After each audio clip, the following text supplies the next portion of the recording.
The next lift will be the push jerk, very similar to military and the push press.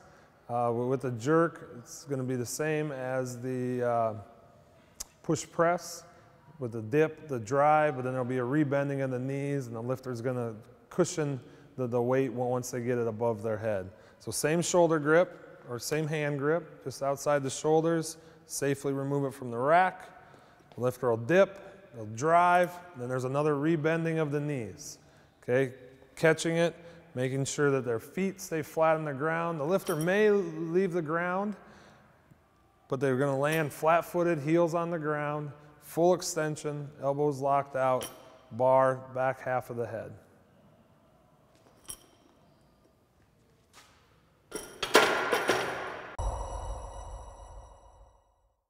The next lift will be the push press, very similar to the military, same hand placement, just outside of the shoulders, wanting to keep chest upright, flat back. The only difference is the lifter is going to bend, we call it dip, and then they're going to drive. So they're going to dip at the knees, and then they're going to drive by extending their hips and their knees straight up while pressing the weight. So we take a good hand grip, remove it from the rack. He's going to dip, and then he drives it straight up. Dip, drive, sticking the head through, making sure the bar finishes the back half of the head. Keeping knees straight. Dip, drive, so he's straight and standing straight up and down.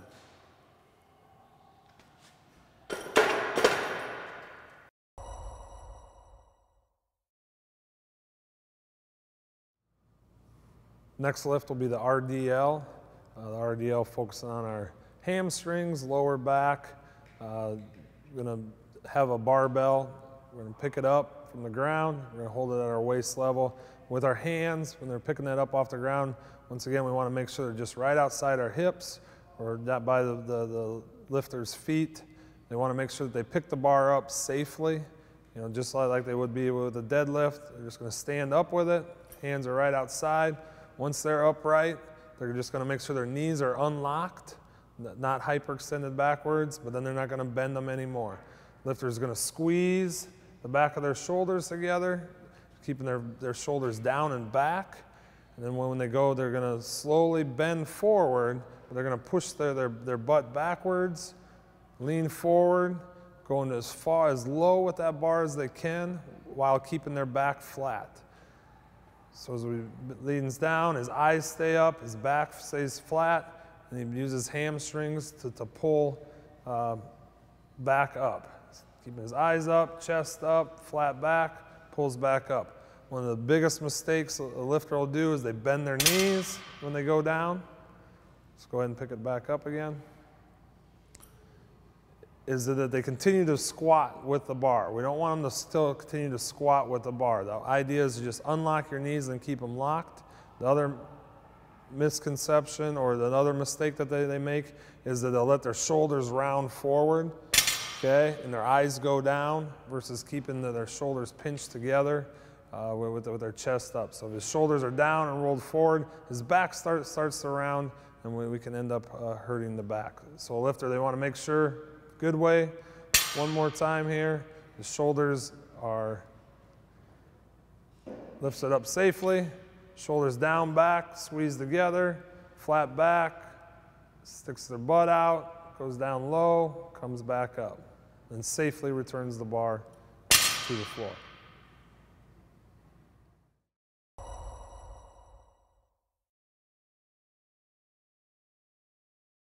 Our next lift is a variation of the RDL. It's just dumbbell RDL, where instead of using the barbell, the lifter is going to use 2 dumbbells. So we're going to have one in each hand. Same setup, feet are right underneath the hips, making sure our shoulders are down and back, pinched together, the scaps pinched together, good flat back, chest up, eyes up, going down as far as they can while maintaining a flat back. Once again, the same mistake would be rounding to the back. We want to make sure we don't round the back. We want to make sure we have a good flat back, going as far as they can and returning it safely back up.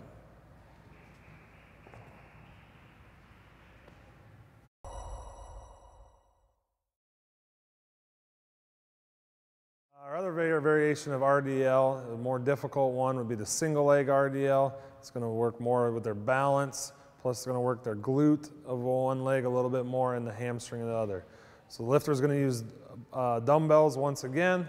This time though, they're going to do the same thing with their shoulders down and back, flat back, but one leg is going to travel backwards with the other leg, keeping it flat, balancing on one leg. So knees just unlocked, going forward as far as they can, looking to keep a straight line from shoulder to heel. And they return back up safely, and then they will go back, right back down, keeping a straight line from their heel to their shoulder while maintaining a flat back. The lifter wants to make sure that that toe stays pointed straight at the ground. Okay, a lot of times they will open that foot up, open it up once. So as they're coming back, their hips open and their toe opens. We want to make sure the toe stays pointed at the ground. The other thing that the lifter will do is that their back leg will not come up and it will not stay in a straight line. So as they go down, they keep a good flat back, but their back will go more and their leg stays down. We want to ensure that that foot, it's a straight line from heel to shoulder, so we effectively work the hamstring. Good straight line. They pull with the hamstring back up. If they lose their balance, they just reset and go again. Good.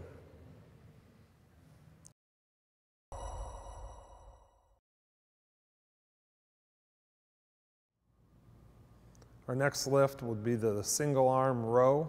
With single arm row, the lifter is going to need something to rest on. Normally we rest on the benches. We don't put our knees on them. With our row, both of our feet are going to be on the ground. They're going to have a single dumbbell. With their feet are actually going to be staggered. Whichever arm they're going to be rowing with, that foot is going to be back behind the other foot with a good base. The foot's going to be staggered, so that way the dumbbell can clear their knee and they're able to pull it up. This is going to be working their lats and their shoulders, arm workout here. So once the lifter has a dumbbell, they're going to position themselves away from whatever they're going to lean on. Okay, they're going to make sure their hips are down and their back is flat. Everything is a flat back. Once they get into position, they're going to reach down, they grab the dumbbell, get it up off the ground, make sure they're flat, and they're focused on just pulling their elbow up high, pulling that dumbbell as close to their chest as they can without moving their shoulders. They're focused on just using the back muscle, their lat right there, rowing it, pulling it high, elbow high, slowly bringing it back down while maintaining a flat back down in a good athletic position.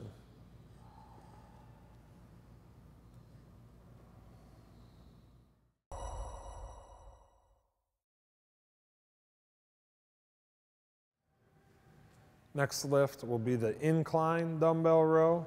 Same as a single arm, we're just going to do it in an incline. So the lifter is going to need a bench. We put the bench on notch 2 for a good incline. You're going to use 2 dumbbells. They're going to be using both arms at the same time.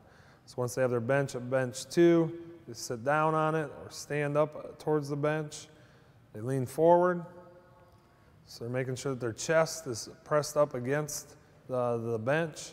They grab their dumbbells, making sure they're both up off the ground. They're square on the bench. Head is straight ahead, not turning to the side.